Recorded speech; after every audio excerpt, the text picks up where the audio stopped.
What's good, YouTube? Chapter 1089 is finally in our hands. Let's break this down.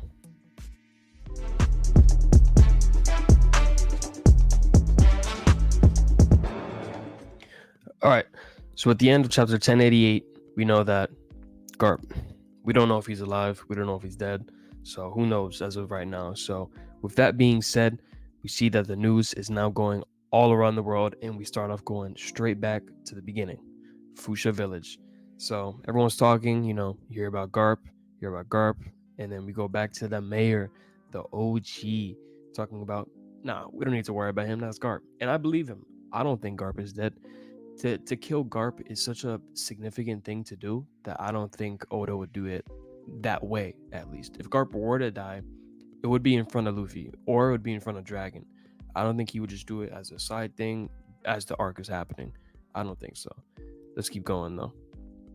And then we got the girl Makino back, green hair, and then we got Daedon back, all reacting. She's concerned. The last time they met in the anime, she was pounding on Garp after Ace's death. So, yeah, the feelings there still. So, with the attack on the country of Lulusia, the attack of the Mother Flame, it caused massive shockwaves all around the world. We see in the East Blue, the South Blue, the West Blue, and even the North Blue. It affected everyone and everything, with certain places literally getting hit with tsunamis. Insane. This just shows the pure strength that Emu has, and that's probably just a tad bit of it too. The amount that we've seen is so minimal. Who knows what Emu's really hiding? So even with that being said, the attack is so widespread. We're seeing familiar faces now.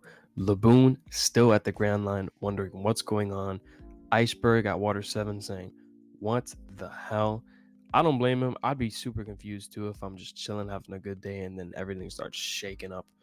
And we have Navy HQ and Momonosuke back at Wano. So everyone all around the world is feeling it. We even have people in Impel Down. Look at this. They're just going crazy because they can't do anything. So if it floods in, if it all breaks down, they're screwed. So I'd be panicking too. I don't really blame them. And we have people in another countries. This is an unknown country, whatever they're doing, running right here. And then we have some celestial dragons, which I would assume this is at the Holy Land.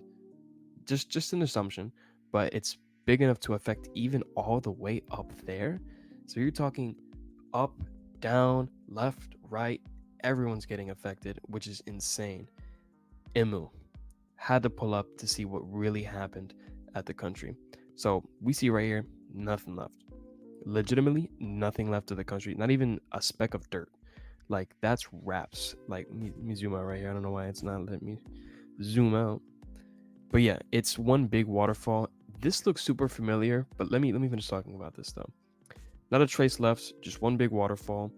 The earthquakes were big enough to cause the global, not just right there, not just that area, the world's sea level to rise by 1 meter. Now, 1 meter may not sound like a lot, but when you're talking about the whole scale of the world, that's a lot and can cause a lot of damage. So, but as I was saying though, that waterfall looks super familiar, and I'm gonna show you what I'm talking about. So let me refresh your guys' memory real quick with Annie's lobby. Now you can't sit here and tell me that doesn't look identical to that. So then a working theory, I can just put two and two together. There was a country there at one point. There must have been something enough to warrant that big of a hole. Like Annie's lobby's pretty huge. If you remember the arc, it's pretty huge. There's a lot of stuff, a lot of buildings, a lot of land, a lot of space. So there must have been a country there. Why it got destroyed? Who knows? That's just Oda giving us more questions and more mysteries to wonder about. So even with more familiar faces, Ivankov's island, where Dragon's currently at, is even being affected. They're feeling it. The water level is rising on the beach, which is insane. So if Sanji has to go back, he doesn't have to worry about running on the beach.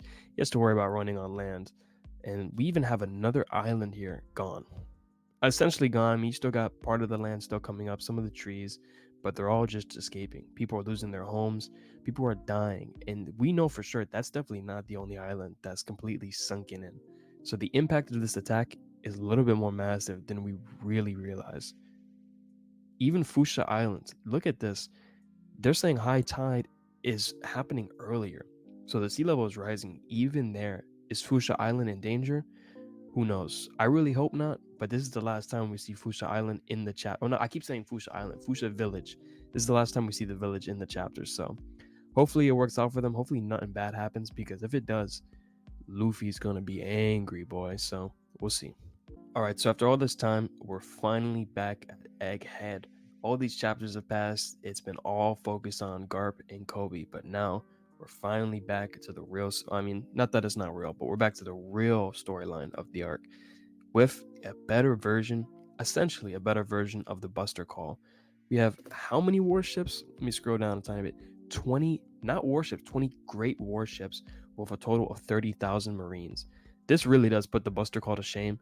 And what the hell is really the real truth with the Void Century enough for the world government to do this to prevent any information from being found out or getting leaked?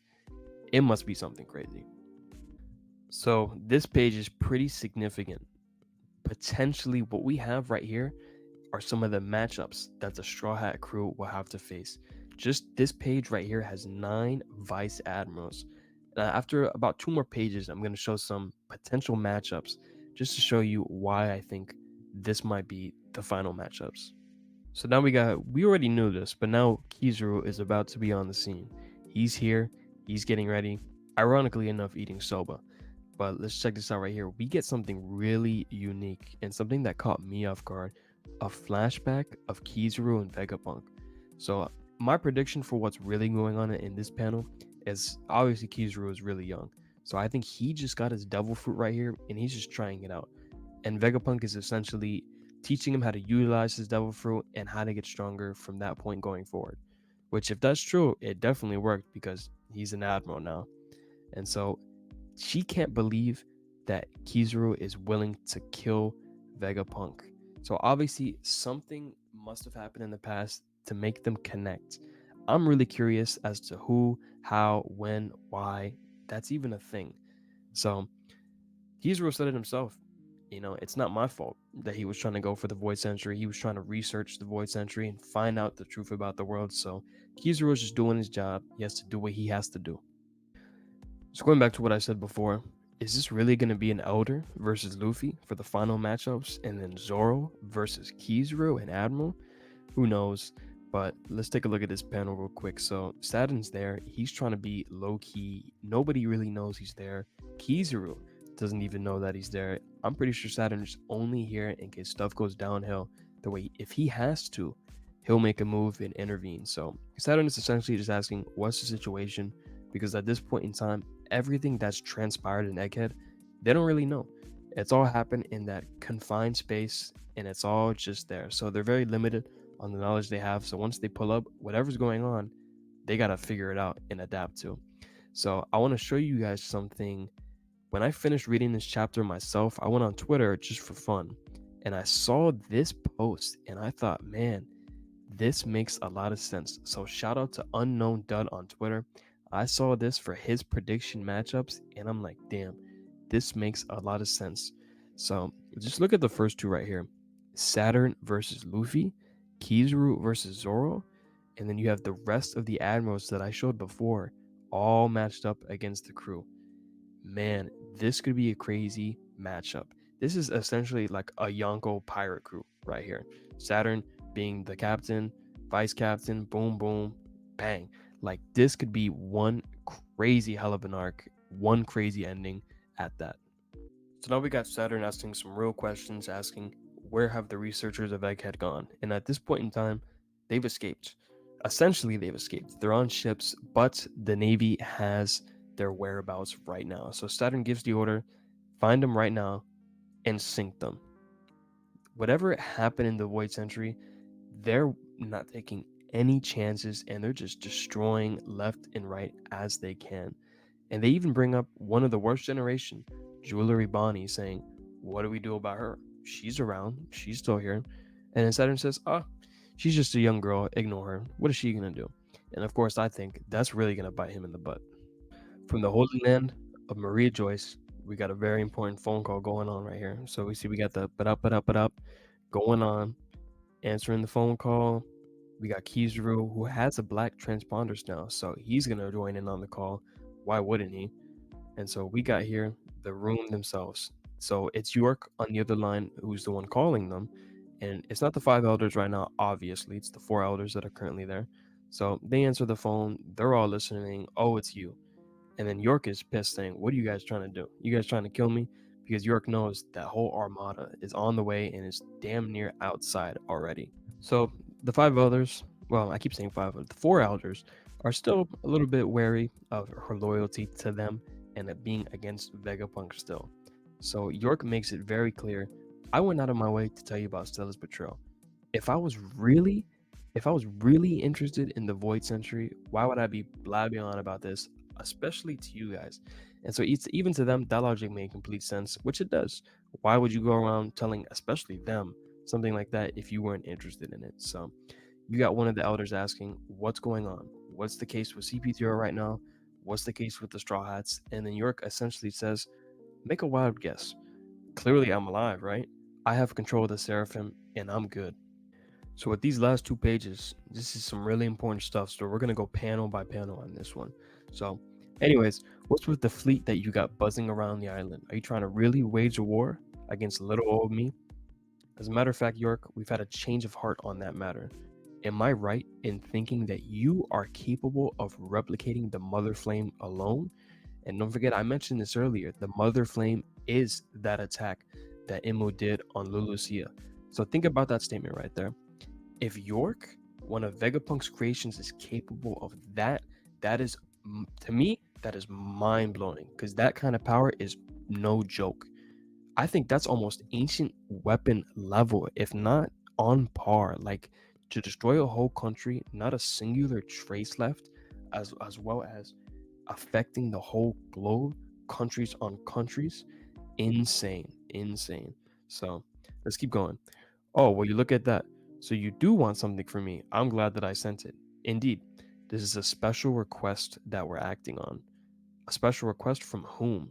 That's a valid question because you got to consider the perspective from everybody at the world at that time is that the five elders are the only ones who run the world. That way, there's not one power. But of course, our knowledge, we know that's not the case. Imu is the one who's really running the show. So, either way, if that's what you want, the power station I need to make, it is here. So, this is a new thing. To my knowledge, I could be wrong. I tried looking it up. I couldn't find any reference to a power station. So this is a new thing. Who knows what this is, what this is going to build up to, what it's going to lead up to. It's some kind of power station. I really don't know. So it's going to be interesting to see how these chapters go from this point on and see what the hell they're referring to. Oh, it also says right here, I almost forgot. It can also be translated as a fusion reactor. So even with that being said, I still don't know what this means. This can mean a whole lot of different things. So it's going to be interesting to see where it goes from this point. So we got York saying right here, just make sure don't lay a damn finger on my laboratory. It's a lot of important stuff there. And if the York and the five elders are going to work together, you can't mess with any of this technology. So one of the five elders says very well. And then she re-emphasizes the fact that she wants to be a celestial dragon, which is still crazy to me. I just want to hate her even more now. But it is what it is. And then they just essentially confirm that that can be arranged and you got a deal. So that's a big thing. But this next page, though, so we got a little twist right here. Mid phone call, York screams, "Save me! Straw Hat Luffy is here and is gonna kill me." And they're all confused, shocked. What the hell? Straight from Kizaru, of course. And then we get right here one of the hardest manga panels from the arc so far. The whole crew is pulled up and they got York down. And Zoro got that sword right on York. So she's saying, please crush these psychos. They are pretty crazy, I'm not gonna lie. Everywhere they go, it's something insane going on. So the conspiracy has been foiled. That whole phone call, they were listening in the whole time. So that's a lot of information that the Straw Hat crew just gained. And Vegapunk is there. Look at Usopp though. I really like how Usopp looks right here. He got that thing on his ear. He's saying, come on, speak, speak, speak. So, man, what a great chapter. Wow. Chapter 1090 is going to be insane. So, all right, that was chapter 1089. Definitely a banger chapter, super fire. We saw a lot of crazy things. We literally saw worldwide destruction. Immo's attack, what it was really called, being the Mother Flame. We got to see a lot of familiar faces again. We saw the Buster Call essentially get put to shame. It looks pretty weak now. Like the Buster Call, if they pull it out again, it's be like, oh, it's just a Buster Call, which is crazy to say, I believe. And then we got that potential tease for an Elder fighting Luffy, which is still insane to me. If that really happens, I'm gonna lose my mind personally. So you guys let me know what you think about that in the comments. Another thing too, the last thing was that phone call to the four elders still in the Holy Land, completely controlled by the Straw Hats, with that twist at the end that they were listening in the whole time. Super fire chapter, man. I'm really excited for the next one, but I do believe the next chapter, 1090, it's definitely going to confirm Garp. That's something we really need to know. The whole community wants to know, is Garp still alive? So I do believe we'll get that information next chapter. So if you enjoy this chapter like me, and if you enjoyed this video, make sure to leave a like down below, and I'll catch you guys in the next one. Thank you.